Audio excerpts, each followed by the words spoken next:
Hello, everybody. I'm Mariana Castells, and I am a professor at Harvard Medical School. I wanted to share my thoughts with you regarding gender parity and equity in society. I believe that society is in the right track. We are going to have equity and parity for the sciences, for medicine, for the arts, for design, for journalism, for every aspect of society. And we need actually to push that.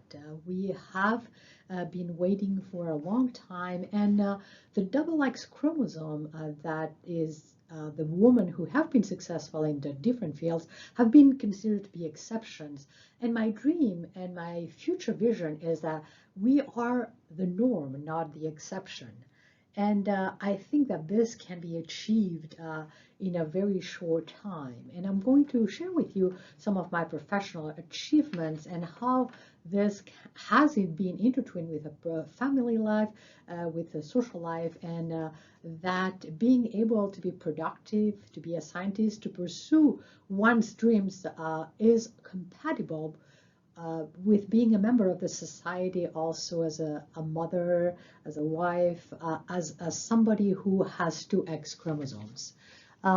So I started in 1984, as you can see here, being enamored of mast cells. Mast cells are innate immune cells, and they have those powerful granules.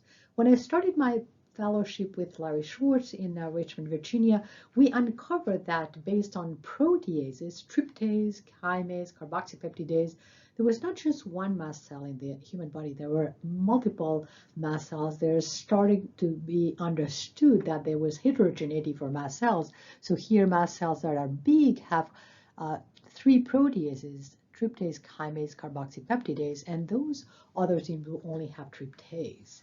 I came in the early 90s to do a fellowship at Harvard Medical School with Frank Austin's laboratory, and I uncover and publish in the JBC that mast cells also had inhibitory receptors, and I cloned the first receptor called GB49.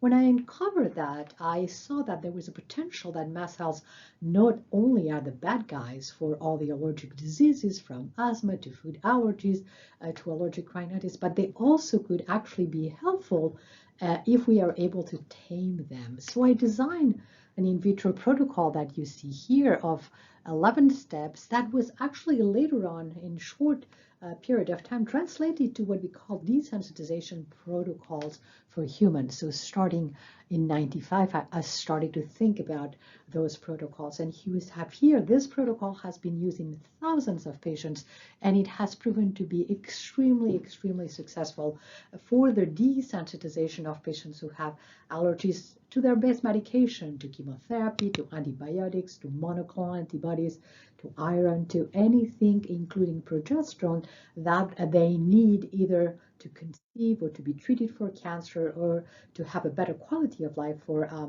chronic inflammatory disorders. And this protocol has been now universally used across the world. At the same time that I was doing that, I was trying to look for potentially that inhibitory receptor, what was the ligand for that inhibitory receptor. And here, one of my favorite papers in the cover of Nature Immunology, they published a picture that I have taken with confocal microscopy indicating that mast cells GB49 inhibitory receptor pair up with what we call an integrin alpha V beta 3 that is in blood vessels, in bones, and that interaction inhibits mast cells. So going further along those lines, in this year, it's in press now, we have been able to work further about this inhibitory power of mast cells. And you see here mast cells that are activated in red and desensitized in green, similar to when they are not activated, this is the control, that one of the principal actors of desensitization is a phosphatase that's called SHIP1. So all those achievements, starting in 1984, and now this is in press in 2023.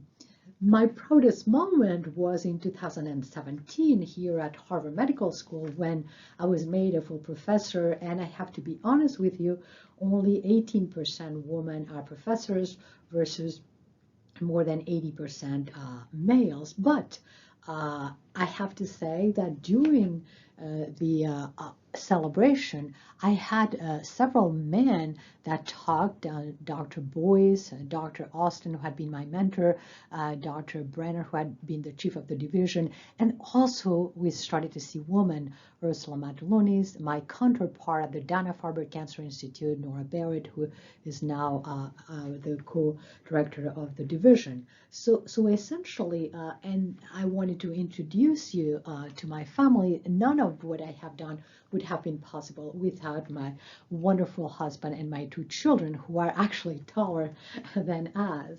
So what I want you to know is that the power, the reach, the impact, and the influence of females, of the 2X chromosome, cannot be underestimated, and we owe ourselves a lot of self-respect. My word is, do not give up ever. Stand for your grounds, and if there is a setback, there will be on time a success and an achievement. Create a growing network of colleagues, of friends, of family who support females and also who support your agenda.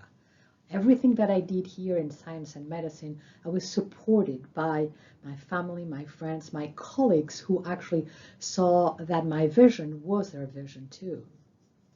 Embark in collective projects with women and also with men with whom you agree but also with whom you disagree. It's important that we see the differences, and the differences enrich the landscape. They are not detracting. So always work a little bit outside your comfort zone. Finally, be generous with your time and with other women. Other women are coming that do not know what we have done, that do not understand what is at stake.